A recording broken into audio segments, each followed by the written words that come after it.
The Today in Manufacturing podcast offers a powerful and unique perspective on the biggest stories impacting U.S. manufacturers. Anna Wells, David Manty, and Jeff Ranke apply their experience as editors of industry-leading brands Manufacturing.net and Industrial Equipment News in providing in-depth analysis of the latest headlines. Their insight, along with a mix of humor and human interest, makes Today in Manufacturing a go-to source. Keep pace with supply chain challenges, electric vehicle developments, labor struggles, robotics, and more by listening, downloading, and subscribing to the Today in Manufacturing podcast. Electric vehicle sales in the U.S. have slowed down. In August, J.D. Power said EVs would account for 9% of U.S. automotive sales this year, a fairly major adjustment to its previous forecast of 12%.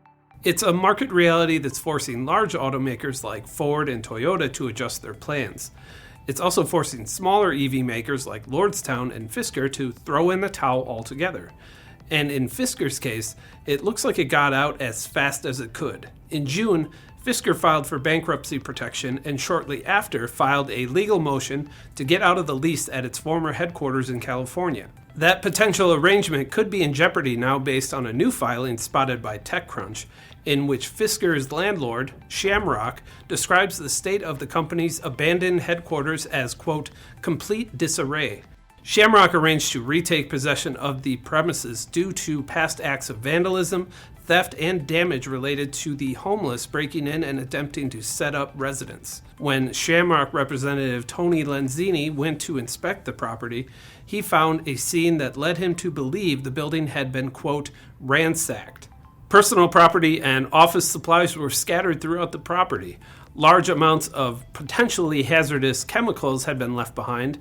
Approximately 20 automotive-sized batteries were still on site, and even the full-scale clay models used to prototype new vehicle models were still there.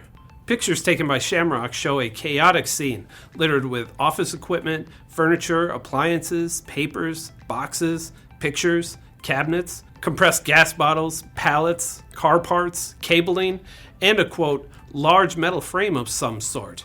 If you look close, you'll see a ping pong table in there too. After the initial assessment, Lenzini estimated Shamrock is facing tens of thousands of dollars in cleanup costs, damage repairs, and possibly hazardous waste removal. To complicate matters, he said he's been receiving calls from people he doesn't know requesting access to the building so they can recover personal property. For Fisker, a trashed HQ may not be the worst of its worries. The company is under federal investigation as it navigates bankruptcy proceedings. But for an automaker that was once valued at $2.9 billion, it's an alarming end. I'm Ben Munson, and this is Manufacturing Now.